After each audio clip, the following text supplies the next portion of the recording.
Whew. Good morning. Uh and I did remember, well, if you watched my video that I uploaded a little while ago, uh showing off the scenery today. Right now I'm not going to take the time to do that because I'm using this camera where I can see what's going on, and I'm not fully sure how to. I don't know if I can flip it and use the other camera and it still be rolling or not. I've never really tried that. I don't know. Anyway, that's irrelevant. So I'm outside, out back, where I had showed you uh, this area in the video earlier, which was just a little kind of a tour through the trailer. Not a tour, but walk through the trailer and saying hi to the dogs and walking outside and showing you the beautiful day. So like and subscribe if you can. This is the Gray Cloudy Day channel. I am Gray Cloud Sage of the Eternal Moment, and I'm going to do a 50 things that really matter reading here, and also let's say the past few days since I have been re-exploring the book Mastery of Love, which is a Toltec wisdom book. Uh, it's the same author. It's the guy that put out the 4 agreements, the 5th agreement. If you've been watching the channel for a few years, then you know that early on I was doing living a life of awareness, daily meditations on the Toltec path, which was written by I believe it was his son, who is Don Miguel Ruiz Jr. Um, Very good stuff. But I'm reading Mastery of Love, which I have read numerous times, owned many a times. Just received it in the past few weeks. Didn't open up the package to the other day. I didn't see any need yet. I'm close to the ending of one of my Joel S. Goldsmith books. So I'm currently still in the middle of another Joel Goldsmith book, but at the beginning of the Mastery of Love, like in the 2nd or 3rd chapter, and then like almost to the ending of Only Freedom. So, and then I'm with this. But what I'm going to say is, after this, by that point, I think I'll be through Mastery of Love again, like have read it all the way through, as refreshing my brain. Then I think it will be the next offering as a book that I read from. And we'll see how often I do it, but it'll at least be several times a week if it's not every single day, at least Monday through Friday. Let's go. This is, let's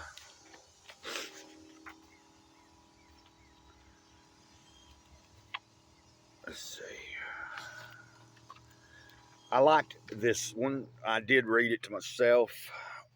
I can read this without them on, but I just want to make sure I don't have difficulty while I'm making the video.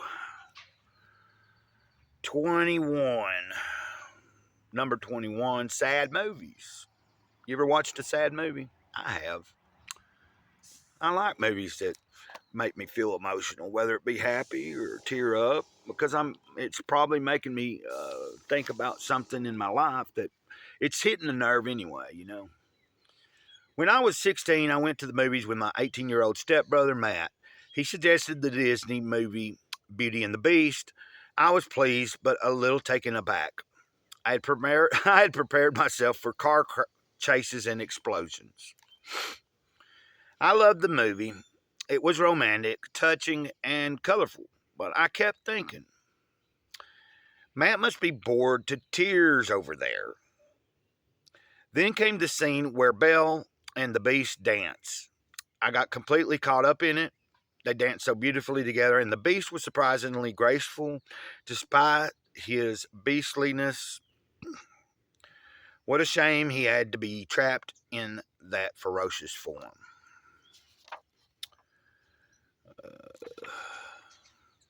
I heard sniffles, and I figured it was some romantic girl like me, but the sniffles were a little too close.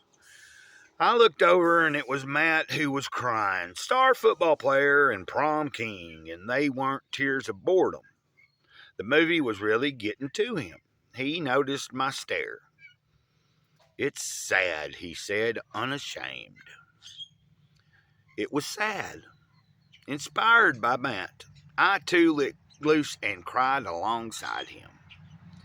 In that shared moment, the two of us really connected for the first time. Sad movies can provide special moments like that for all of us. They can help us connect emotionally with the rest of the audience in a way we never would outside those four walls. It's comforting, too, to know that when a scene turns saddest, everyone around, from strangers to teenage stepbrothers, may feel like crying, too. Yeah, as I was reading that this morning to myself, I was thinking about what movies have I watched what movies do I remember crying to?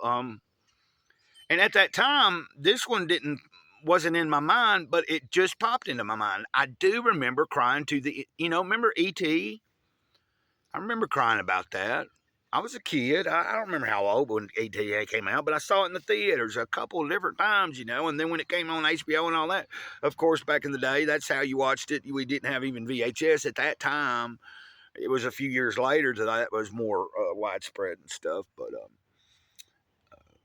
you know, what else made me cry? I'm trying to think. There's been plenty of things that were heartfelt to me. Whether I maybe really cried or not, it was more. There's plenty of movies that I've felt deeply like, emotionally involved. Maybe I didn't cry, but if it's sad, I'm emotional. If it's a good if it's acted well and written well, like even a bad acted movie, well, I don't know. Like let's say a lower budget movie, if it's written well and you have at least halfway decent actors, those will also get to you.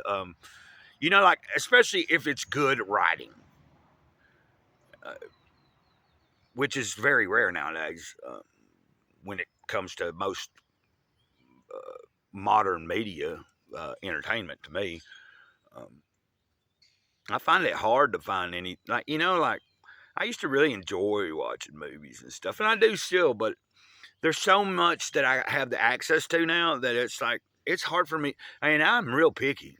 Like I'll read descriptions. I don't know how many different movies I've started and maybe watched all of 10 minutes of it and really realized that this is not. I'm not going to.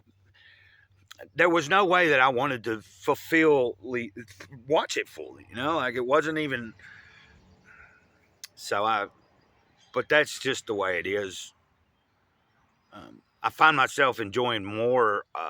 Like I like to watch like on Tubi or the old, like any free app where I can just like watch some classic or like older TV shows. Like a lot of stuff that I wasn't even born yet when it was out. Like old Western TV shows or even the sitcoms were, I was the same way growing up. Like any reruns with certain, like I was a big fan of the Honeymooners, the original.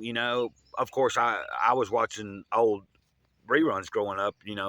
Same with a lot of the stuff from now, a lot of it from that time era I don't like, but there's things over the past few years that I've discovered that I never knew was out there, and it's just amazing how, and a lot of this stuff, like especially from the like 50s, I noticed like it's so cool. Like some of their like drama type stuff or action TV series, like I said, like westerns or even detective.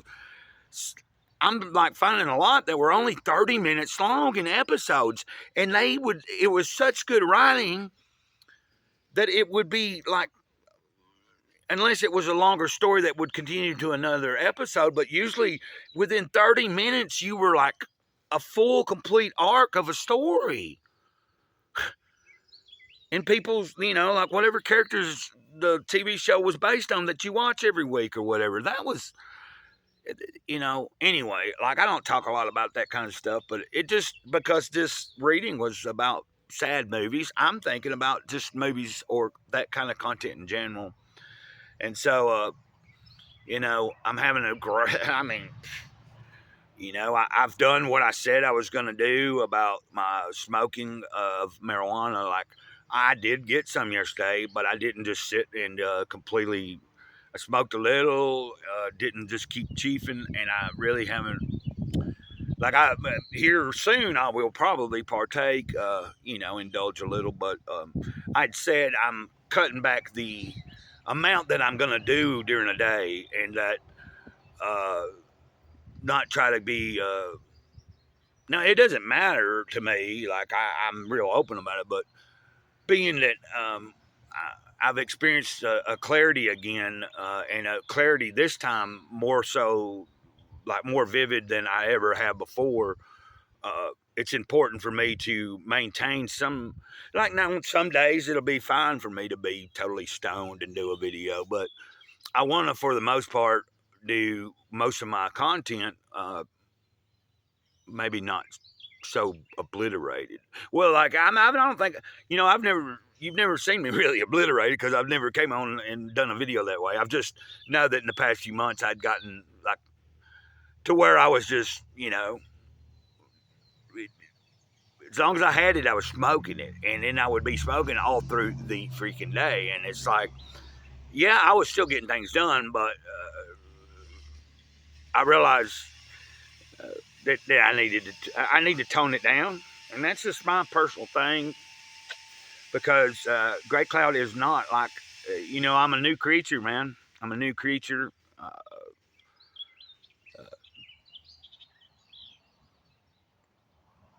Always evolving, and that's an awesome feeling. Uh, the beauty of life, those birds. So, I figure I'm a like I know that a month or two ago I had shared. I was there was a few videos where I did where you saw me smoking, and there will still be more of that sometime. But I don't want that to be why anyone. I don't want to be known like that's just me. I don't want that to be the main reason. Like I don't want to make that a ever a constant thing on my channel where I'm talking about it too much or whether I'm smoking on camera, like in almost all the videos or something. Like if I get to that point, I've kind of lost course of what this whole thing is about. So, you know, it's like a fine line there. And maybe what I'm talking about I don't know where you're at. It's totally fine to be stoned all the time if you want to be, but I just know I got to have the clear headedness to accomplish what it is that is needed to be accomplished. And that comes straight from the spirit. This past week, like I said, I went 5 or 6 days, didn't have no smoke, and I started, and I had a few, like Sunday, I had a little bump in the road after service, and them damn attacks on X was not very fun to my friend Teresa. I mentioned this the other day, but and then, like trying to indicate that if I happen to be maybe following someone that is a scammer, then I'm a bad person. Well, if I didn't know they are, and if I know they're not, and you're trying to say that there's something they're not, and I know them better than you probably, because I'm not talking about just people that I just recently have met online or something. I'm talking about someone that I communicate with daily almost, like offline. So, you know, uh, but you have to, I'm learning, I have to be tougher. Like I have to tighten up. Like the skin's got to get, like the inner skin, my spiritual skin's got to get tough, knowing that this is going to happen and it's going to come. And the best advice that I've heard, which was on Monday, I believe, on a channel that I follow that covers a lot of comic books and stuff, but he was on the live stream, Razor Dave, BTM Reviews, matter of fact. Yeah, BTM Reviews. I don't know if he'll ever see this or not, but I hope he does. Maybe I'll send him the video, but I don't know, man. I just want to say that BTM Reviews said it best, and Dave said he tries to tell people, make your post, whatever social media you're on, but he's talking about X, because that's where it comes from the most. The trolling and all that kind of stuff will come on that place a lot faster than the Facebook or the your Instagram and shit like that. I think most of that is there and then on YouTube and stuff. So anyway, he says make you tweet or post or whatever, and don't leave it. You post it, and the few people that do comment that are like connected to you, that actually follow you on a regular basis, maybe you want to look at their comments. But if you're getting a bunch of crap, in other words, post it and leave it alone. Don't worry about what them comments are saying. And that's what of course, on this channel, I'm always going to reply to the people that have been following and are following, even new people, especially if you're coming in with a good. Now, if it ever grows to the point where I've got thousands of comments on a video, then, it'd probably be more likely the only ones I can respond to are the first earliest comments. And that's just, I'm not going to get into trying to have some kind of automatic fucking reply to. And I've cussed a lot in this video today. Anyway, it's a lot longer than I wanted it to be, but, it's flowing, the spirit. I'm clear-headed. I'm happy. And, I realize, and I've said this before, I'm not here to prove anything to anybody. So, like, everybody's welcome. Even someone that you don't have to believe in a God or in anything, but I know that if you're open-minded enough, that's what for me, like, what I'm saying is I'm not here to prove anything, and there's nothing I could say or do to prove any of it to anybody. And so I'm learning, live my life, do what I do, share what I can, and don't make it that, it's a waste of energy for me to try to convince anybody of it. Like, all I know is it is real for me. It is tangible to me every single day. And it blows my mind how many people don't see it tangible every single day. Just walk out your freaking front door and look up at the sky. You'll see something there. You might not, like, come on now. Yeah, you'll see a sky, dude. Okay, that's where, maybe a troll would come in. You see a sky. That's it. Nothing else. You see a tree. That's it. Nothing else. There is nothing more than just what you see and feel. Yeah. The five senses. Totally is everything. Yeah. Okay, go ahead, believe that. All you want. You see the light shining down. It's time to end it. Mr. Grey Cloud, Sage of the Eternal Moment, over and out. Boom! Ditto! And that equals I love you for the new people. So you know that now. Ditto!